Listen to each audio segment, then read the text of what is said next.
সংরক্ষিত নারী আসনে নির্বাচন পদ্ধতি, দ্বিকক্ষ বিশিষ্ট সংসদ এবং প্রধান বিচারপতি নিয়োগ সংক্রান্ত আইনের সংশোধন প্রস্তাব নিয়ে জাতীয় ঐক্যমত্য কমিশনে আলোচনা হচ্ছে আজ সকাল 11টা থেকে রাজধানীর ফরেন সার্ভিস একাডেমিতে রাজনৈতিক দলগুলোর সাথে কমিশনের দ্বিতীয় পর্যায়ের দ্বিতীয় দিনের আলোচনা শুরু হয়।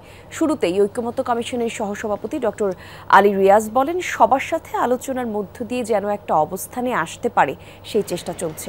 জুলাইয়ের মধ্যে জাতীয় সনদ তৈরি করা হবে বলেও জানান তিনি। প্রস্তাবিত জাতীয় সাংবিধানিক কাউন্সিল বা এনসিসি, রাষ্ট্রপতি নির্বাচন এবং জেলা সমন্বয় কাউন্সিল নিয়ে আলোচনা করা হবে বলে জানান ডক্টর আলী রিয়াজ। বৈঠকে জামায়াতে ইসলামের 3 সদস্য বিশিষ্ট একটি প্রতিনিধি দল যোগ দিয়েছে, তবে এখনও আসেনি বিএনপি ও এনসিপির কোনো প্রতিনিধি দল।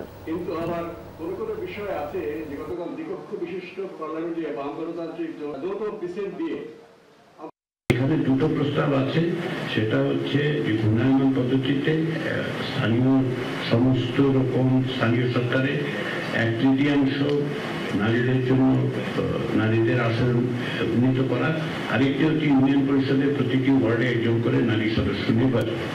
তো সেক্ষেত্রে মানে আপনাদের অনুমতি পাওয়া গেলে আমরা এইটা নিয়ে আলোচনা করতে পারি। জাতীয় ঐক্যমত্য কমিশনের সাথে রাজনৈতিক দলগুলোর আলোচনা সম্পর্কে জানাতে ফরেন সার্ভিস একাডেমি থেকে সহকর্মী ফয়সাল মাহমুদ যোগ দিচ্ছেন। ফয়সাল, জামায়াত ইসলামী ছাড়া বাকি রাজনৈতিক দলগুলো কখন কমিশনের সাথে আলোচনায় বসতে পারে সে ব্যাপারে তথ্য পেলে আমাদেরকে জানাবেন, আর কোনো ব্রিফিং হবে কিনা? গলি শুরুতেই যদি বলি, ইতিমধ্যেই কিন্তু ঐক্যমত্য কমিশনের যে আজকের তৃতীয় দিনের যে আলোচনা সেটি শুরু হয়েছে এবং সেখানে কিন্তু বাংলাদেশ জাতীয়তাবাদী দল, বিএনপি, এনসিপি সহ জামায়াত ইসলামী সহ সকল রাজনৈতিক দলই কিন্তু ইতিমধ্যে তারা এসে উপস্থিত হয়েছেন এবং অংশ নিয়েছেন সেই সংলাপে। যেটি বলছেন যে জামায়াতে ইসলামের অংশগ্রহণ নিয়ে যদিও গতকালকের আলোচনায় কিছুটা নাটকীয়তা দেখা দিয়েছিল, সে জায়গায় কিন্তু আজকে তারা জামায়াত ইসলামের নায়েবে আমির সৈয়দ আব্দুল্লাহ মোহাম্মদ তাহেরের নেতৃত্বে কিন্তু 3 সদস্যের একটি প্রতিনিধি দল আজকের সভায় অংশ নিয়েছেন।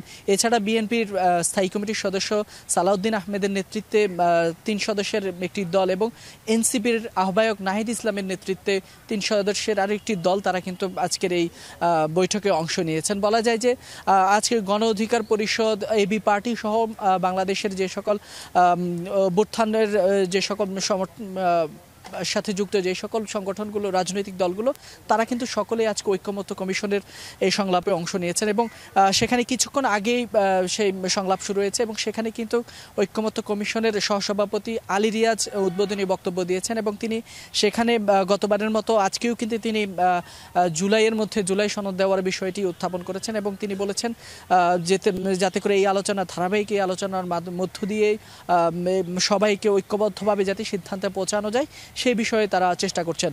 তবে গতকালকের যে সকল নারী আসনের যে বিষয়টি রয়েছে এবং নারী আসনের পাশাপাশি অন্যান্য দ্বিকক্ষ বিশিষ্ট সংসদের যে সকল আলোচনা বাকি ছিল সেগুলোর পাশাপাশি আজকে নতুন করে সাংবিধানিক কাউন্সিল এবং রাষ্ট্রপতি নির্বাচন এবং জেলা সমন্বয় কাউন্সিলের বিষয়ে তারা আলোচনা করছেন।